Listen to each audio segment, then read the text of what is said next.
Hi, this is Heather from Beyond Labs. I want to give you a tour of our new HTML labs that we'll have ready for release this fall.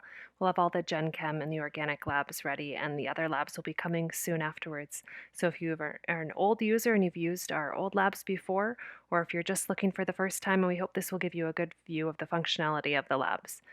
So this is our inorganic lab. In this lab, you can add any cations you may want to have students learn how to do qual analysis on, and then they can add any anions they may want. They can save their images, realize, oh wait, I messed up.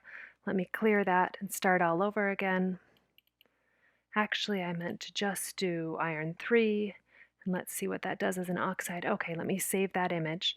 Then they can open their lab book. You'll see that all of their data is stored with a time and date stamp.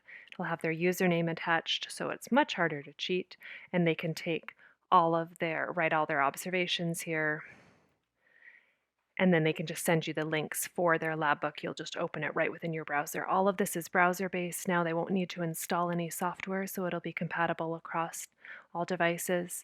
You can also have them do unknowns, either practice unknowns in the lab, where they can just practice choosing the cations you've asked them to learn how to distinguish, and then they can do their tests, practice as many times as they need. You can also assign custom unknowns to them.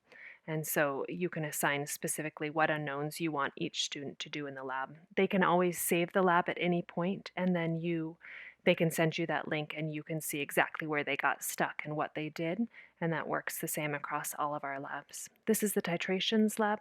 In this lab, it's the same functionality as before. It should look quite familiar. Students can choose multiple reagents. They can add them to the lab, and they can choose the equipment they need. This can be very quantitative or it can just be qualitative. I'm going to just show you how we can measure out our hydrochloric acid here. We'll add that. We'll add an indicator and a pH meter. Turn that on. I'll fill my burette. And then the students can save their data all into the lab book online. They could share that with you. I'll click to start saving the data. Oh, I should turn on my stir plate and perform my titration. They can pull up their graph of their data, so all of this we call their live data now, and they'll see the data as it's being generated. They can save all of this into their lab book and then do any analysis on the data you may want them to do. So once again, they'll see their data in their lab book. They can write any notes they need in here. You can actually assign custom unknowns to your students in different groups that you set up on your teacher side. And we hope that the functionality of this will make it much easier for you to be able to really test them and to make this a useful pre-lab experience for them. Calorimetry is also the same functionality as before. They can choose any type of calorimeter they may need. We've got metals, salts, reactions, organics. They can perform experiments on any of these. So for example, they could take various chemicals here, take them out to the lab, combine them, and see how the heat changes as they add their data to there. We're still figuring out last bugs on this lab, but these will be ready soon. Once again, they can save their lab, send you the link of where they're stuck or where they have a question, or you could save a state and send it to students so they would then start in the same point. So that's calorimetry. Gases is always fun.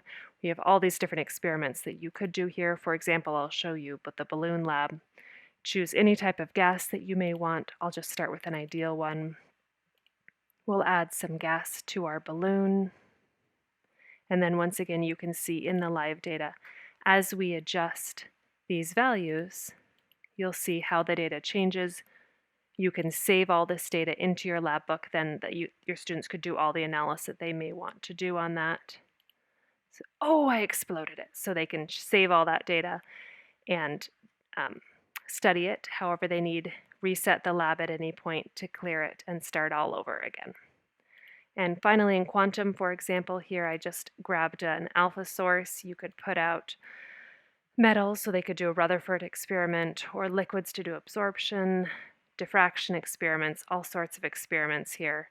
And then they can set them out on the optics table and perform the experiments you'd want, and once again record any data in their lab book So it's all online now, and we hope this added functionality of being able to assign presets, do everything in the lab book online so there's no needing to export in any way, will make this lab a wonderful part of your teaching experience this fall.